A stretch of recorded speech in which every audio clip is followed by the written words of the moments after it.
Hello viewers, welcome to my channel. আমি আজ আবার একটি গাছ নিয়ে হাজির হয়েছি। ভিডিওটি আপনারা প্রথম থেকে শেষ পর্যন্ত দেখুন। এই গাছগুলি আমার মিনি এক্সোরা বা মিনি রঙ্গন। এখানে আমার 3টি গাছ আছে, 2টি গোলাপি ফুল হয় আর একটি লাল ফুল হয়।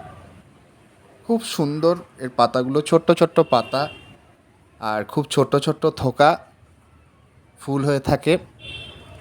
এই রঙ্গনের 2-3 রকম ভ্যারাইটি আছে, দেশি ভ্যারাইটি, হাইব্রিড ভ্যারাইটি, মানে একটু বড় বড় পাতার, একটু বড় বড় ফুল। আর এটা কিন্তু সম্পূর্ণ আলাদা, এটি মিনি এক্সোরা বা মিনি রঙ্গন। সারা বছর কিন্তু আপনারা ফুল পেতে পারেন এই গাছে, শুধুমাত্র একটু নর্মাল কেয়ার করলে। তা আমি আপনাদের এই ভিডিওতে কি করবেন আমি সব স্টেপ বাই স্টেপ আপনাদের বলবো, আপনারা দেখতে থাকুন। এই মিনি এক্সোরা প্ল্যান্টের মাটি কেমনভাবে তৈরি করবেন, যে কোনো গার্ডেন সয়েল নেবেন 1 ভাগ, নদীর সাদা বালি নেবেন 1 ভাগ,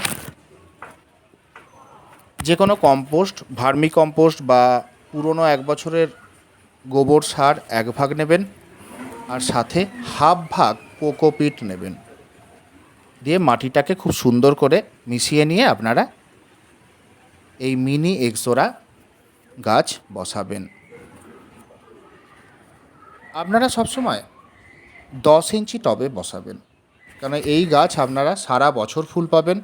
গাছটি বেশ ছড়ায়, বেশ একটু বড় হবে, রুট বাউন্ডিং ভালো হয়। আপনারা 10 ইঞ্চি টব নির্বাচন করবেন এই গাছ বসানোর জন্য। কেমন সানলাইটে রাখবেন আপনারা? এই গাছে আপনারা ফুল সানলাইটও রাখতে পারেন, বা আপনারা যারা ভাবছেন আপনাদের ব্যালকনিতে করবেন, সেই ব্যালকনিতেও কিন্তু আপনারা রাখতে পারেন, যেখানে হালকা রোদ আসে, মানে শেডি এরিয়াতে আর কি আপনারা এই গাছ করতে পারেন। জলের ব্যাপারটায় আসি এবার আমরা। যারা ফুল সানলাইটে রাখেন, যারা ছাদ বাগানে ছাদে করেন, ফাঁকা জায়গা রাখেন যারা, তারা প্রতিদিনই জল দেবেন এই গাছে। আর যারা একটু শেডি এরিয়াতে রাখেন, যেমন ব্যালকনিতে রাখেন, তারা কিন্তু সবসময় দেখে নেবেন যে টবের মাটি, ওপরের মাটি যেন শুকিয়েছে, সেরম অবস্থাতেই আপনারা জল দেবেন। কী খাবার দেবেন? এমন বিশেষ কিছু এর খাবার লাগে না। ওই বড় বড় যেসব রঙ্গন, যে বড় পাতা রঙ্গনে যেমন কি হয়, জৈব সার ভালোবাসে, জৈব সার দিতে হয় বেশি বেশি। কিন্তু আপনারা এই মিনিয়েচার যে মিনি এক্সোরা বা মিনি রঙ্গন, এই রঙ্গনের জন্য খুব নর্মাল খাবার, ½ চামচ ডিএপি ও ½ চামচ পটাশ 15 দিন অন্তর আপনারা মাটিতে ছড়িয়ে জল দিয়ে দেবেন। যারা ভাবছেন রাসায়নিক সার ইউজ করেন না, তারা কি করবেন, 1 চামচ বোন মিল বা হাড় গুঁড়ো নেবেন, আর 1 চামচ কলার খোসার ডাস্ট, দুটিকে নিয়ে টবের মাটির সাথে মালচিং করে জল দিয়ে দেবেন। বা আপনারা 15 দিন অন্তর কলার খোসা ভিজে জলও আপনারা ইউজ করতে পারেন। তাহলে বোঝা গেল, এই হচ্ছে নর্মাল খাবার, আর বিশেষ কিচ্ছু লাগে না। আচ্ছা, আর একটা বলে রাখি, এই গাছ কিন্তু অ্যাসিটিক সয়েল পছন্দ করে, মানে অ্যাসিটিক সয়েলে কিন্তু খুব ভালো এই গাছ হয়।